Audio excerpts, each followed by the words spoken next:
Good afternoon, everyone. I think it's nearly good evening. It is good evening. My name's Gráinne Humphreys, and I've been asked to host this interview with our guest tonight. Just, I suppose, a few words of introduction. It's a great honour to actually welcome a member of the jury for the international competition, and a director who I think has brought an incredible body of work to the screen over a number of years, embracing a number of different genres, different budgets, and has, I think, produced some of the finest performances in a wide range of actors. It's a great pleasure, as I said, to host this interview, but really it's a conversation, one that I hope that everybody in the room will be part of. I think the idea is for me to ask a couple of questions and then throw it to the floor. So with your permission, we might maybe start. Mike, welcome to Krakow.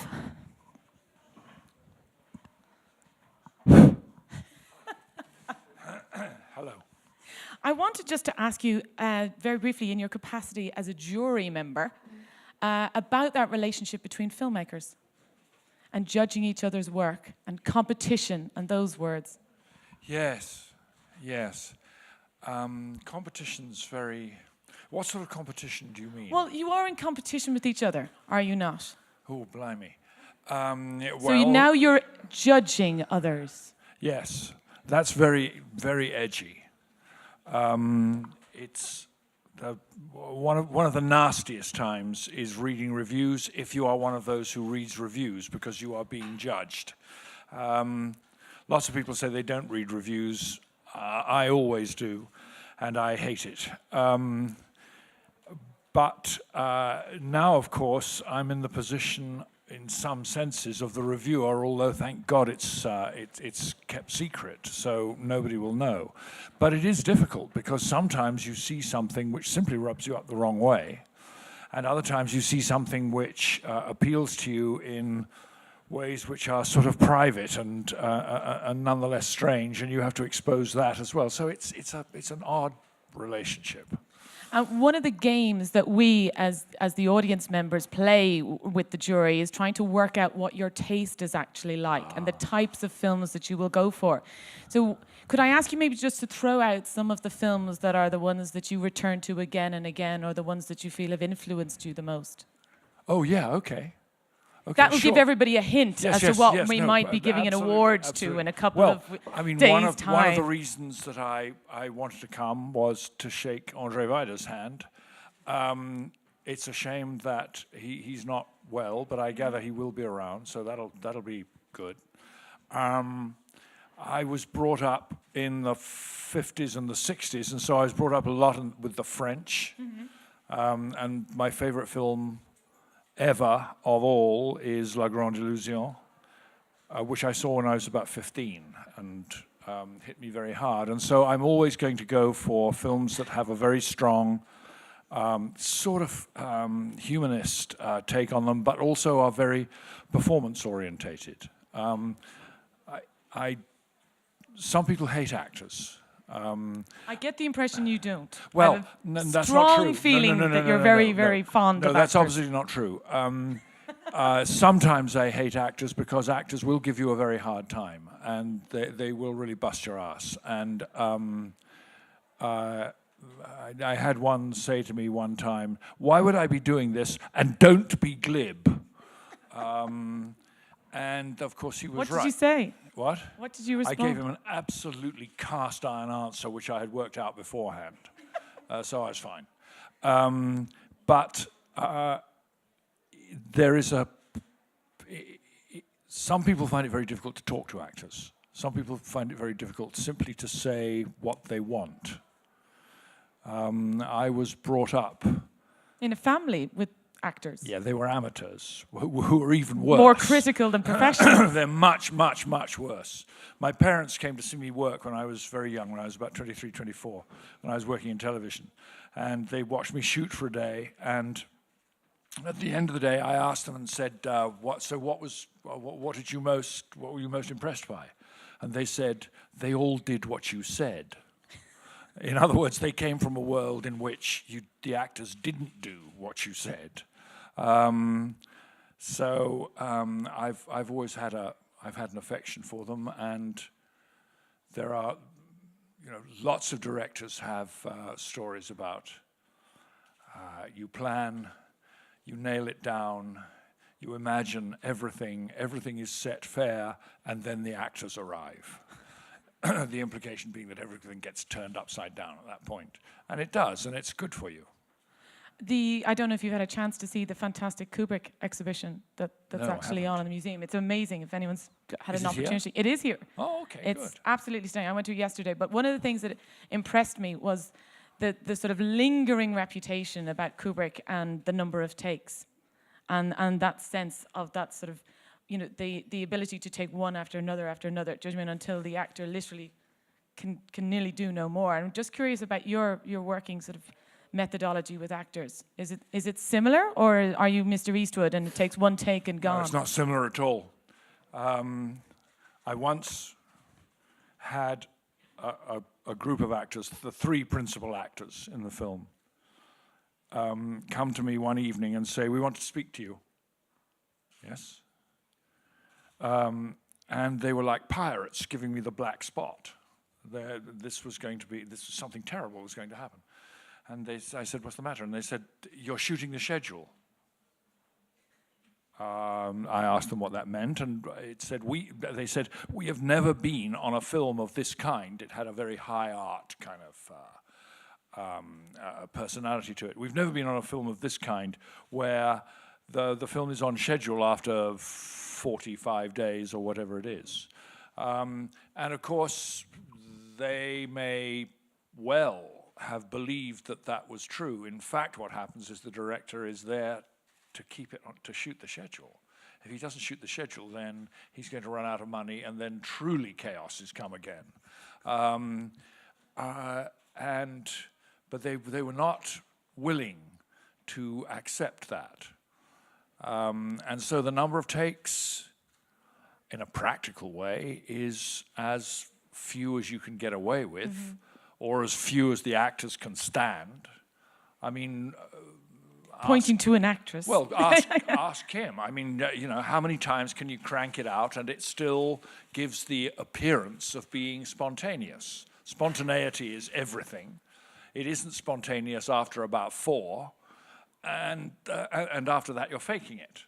And lots of people say, I had a wonderful piece of advice from a director one time. I was going to work with an actress who was at that stage very, very famous, titanically bankable. And I knew that he'd worked with her about a year previously, and I knew him, and I phoned him and said, what should I watch out for? And he said, very simple, he said, "Be done in 3. And it was the best advice. It was entirely practical, and it was the best advice. And every time I wasn't done in 3, by Christ did I pay for it. And did this rigor and ability to stay on schedule, was that, do you think, a sort of a training that you got from the sort of very start of your career in television? I mean, yes, you started it is. bang in sure. after college. Sure, yes. I don't know why I always feel sort of shop-worn goods whenever I talk about this.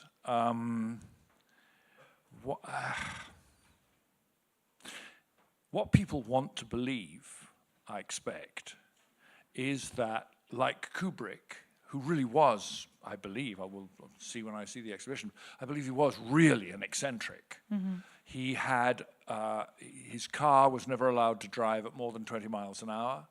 Sitting in the back seat, he had an airline pilot's harness with a center button and at least 4 straps.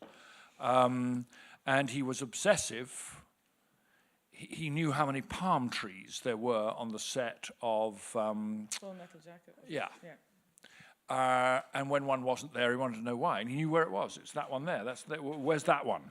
There's a famous story about Barry Lyndon, about him going out to shoot Barry Lyndon in Ireland one time and sending everything up a mountain, and then the next day it took 6 hours to fix this particular setup, and then it was the wrong mountain. They had to take it all down and do it again. Yeah, why not? Why not? And it's a great movie. It's an absolutely great movie. But then comes how mad are you going to allow yourself to be? You're allowed to be mad. They want you to be mad. The crew is proud of you if you're mad. The actors are sort of grudgingly affectionate towards you if you're mad, up to a point. How mad can you be? He was very, very mad indeed, and went so far to the other side that I guess you got a medal for surviving it. I'm curious because I read about a description, I think, of Bad Blood, where you said it was the first film that you made that you'd freedom from the constraints that we're talking about. And that's what we're really talking about, isn't it? The freedom to be able to be slightly mad, to be able to be creative, to be inspired, to take control, to do what you want to, rather than maybe a producer or a But it's television. it's a dirty game, and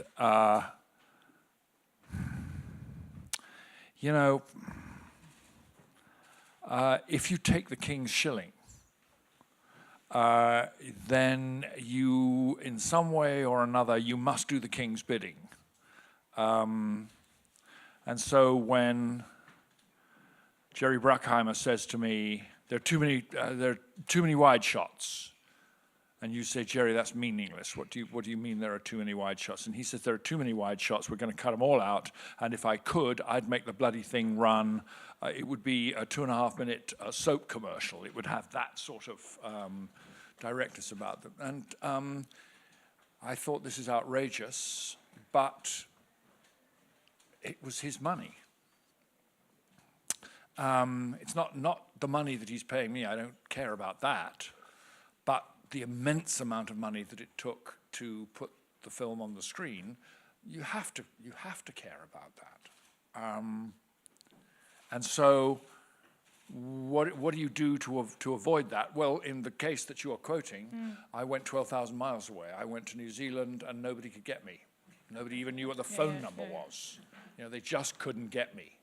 And then I got shot of a lot of the demons that I had built up before that, and I did exactly what I wanted, and then tried to re-enter paradise on every film. And it simply is the truth that the less amount of money you spend making the movie, the greater freedom you have, because they can't really complain. But if it's $250 million, by God, they can complain. It's funny that you mentioned that figure, because one of the most astounding figures that I came across, and in a way I should have known it was going to be like this, was the fact that 4 Weddings and a Funeral cost $3 million, but it actually grossed over $250 million. Yep.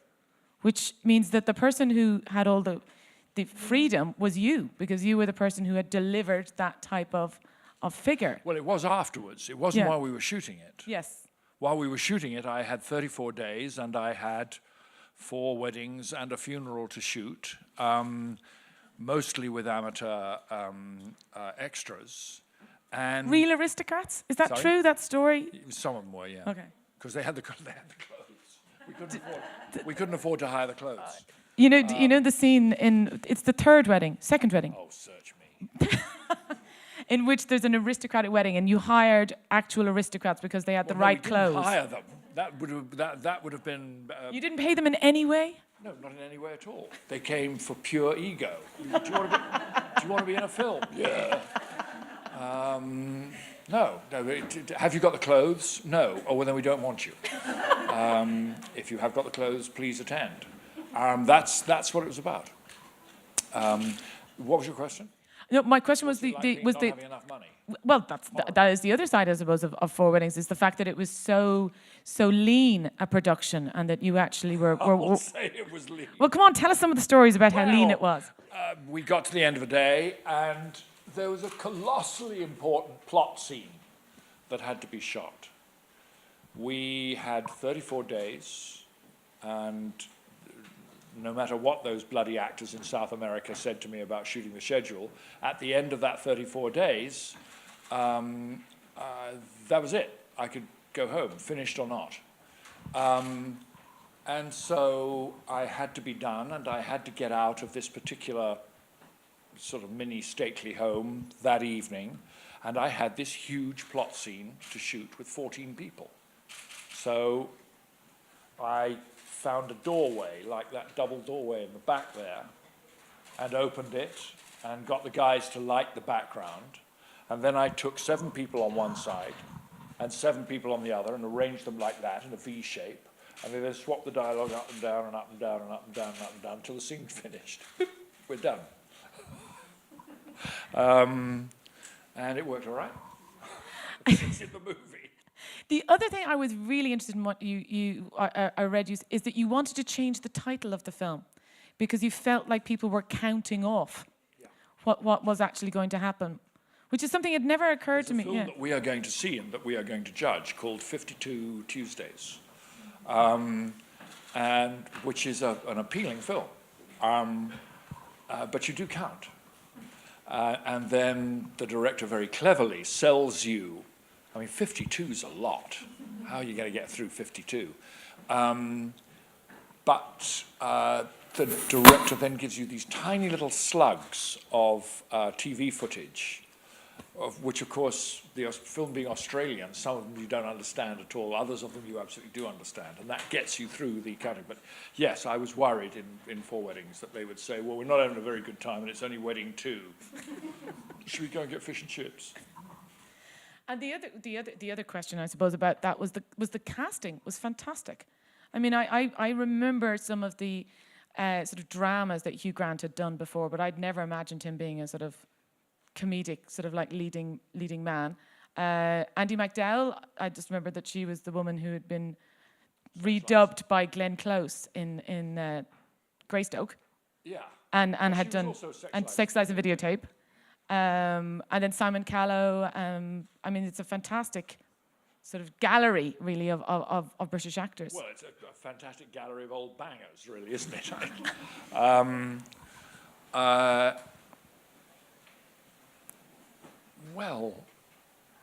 There was no rhyme or reason to that. Were they first choice? I knew that there was. I knew that Hugh was the only one who could play it. There wasn't anybody else because I'd seen everybody else and proved that they couldn't. And it had to do with what the script was, and the script was very adept in wordplay. And unless you got every syllable exactly where it needed to be, the jokes didn't work. Mm-hmm. Richard is a person who writes word jokes. He said to me, I will not write any line in this script that is not in the form of a joke. And so that meant that the speaking of the words had to be very, very precise, and that was something that Hugh could do. There's a scene at the end which is in rain. And of course it's fire brigade rain, so it's hammering down. And the track is unusable because of the sound. Mm-hmm. And I thought, this is going to, when we get to looping, this is going to be awful. It'll take us days and days and days. And he did it in 2 takes. Because what he did always was he rehearsed every one of those little fumbles. And, that was all of it rehearsed. He had the rhythm in his head. He knew what he was going to say. He knew how many ers there were going to be, and so on and so forth. That was all. And he's a word actor. And so it had to be him. And we waited for him. We waited 9 months for him. We were supposed to shoot 9 months before we did shoot. And we waited. And then beyond that, we just got... Well, England is fortunate because they've got that incredible depth of actors. I just believe them as a group of friends, which I thought was really important for the film. The point about the movie is not romance. It is not a romance. It's a movie about friends. And any audience can go to that movie and think itself rich in its friends, even though it hasn't had a boyfriend in years. And I think that's why people liked it. It's because everybody could plug in at some point. You followed that film in a completely different direction, which I sort of see as kind of perverse, but I think the film is actually one of my favorites of yours, which is An Awfully Big Adventure, where presumably you were being thrown scripts from all parts of the world to... Yeah, they were all 4 Weddings. Right. They were all romantic comedies. God, you know, it's very difficult to find a decent romantic comedy. And anyway, I pleaded with my agent not to make that film. Don't make me do it. And he did make me do it because his wife was the producer. I said, look, life has changed. You have to admit that life has changed. Should I be trolling off to Dublin to work on yet another micro budget, or should I hang out? Then it emerged, you know, then it became clear that it was a family necessity for him that I should make the film.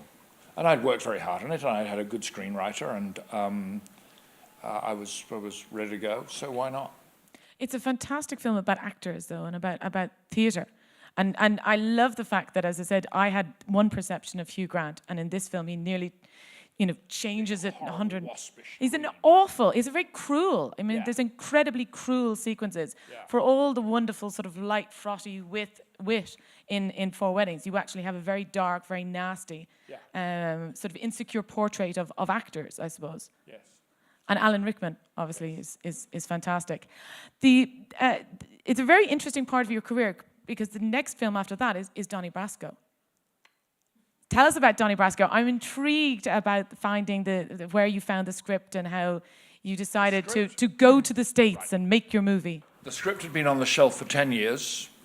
I knew several of the directors through whose hands it had gone, because I knew their coffee stains and their egg droppings and their this and that. You could see it all on the script, right? You'd gone to college with some of them. I think you've gone to... Yeah, Steve had died. Yeah, sure. That's Stephen Frears. Steve Frears, yeah, sure. Yes, you bet. But nobody had the gumption to actually make it, or if it wasn't gumption, nobody had the opportunity. And nobody had Johnny Depp, and it was one of the points about the movie was that it was Johnny Depp's first real movie out of the box, apart from Edward Scissorhands. And nobody was sure whether that made him a star or not. Al thought it did make him a star. Al liked him very much, and Al believed him to be a star.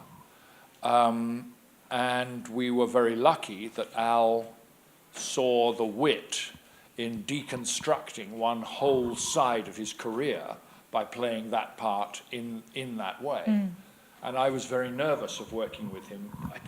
Because you said a very interesting thing about that the film didn't have an internal reference, I think you said, to sort of The Godfather, which was a sort of an attraction for you and for... What would tend to happen is that who could get out from under the shadow of Godfather 1, Godfather 2? Very difficult thing to do. And I wondered a lot about that. And what I loved about the script was the words, again. Paul Antanasio? Attanasio. Yes, who did Quiz Show and Homicide. Yeah.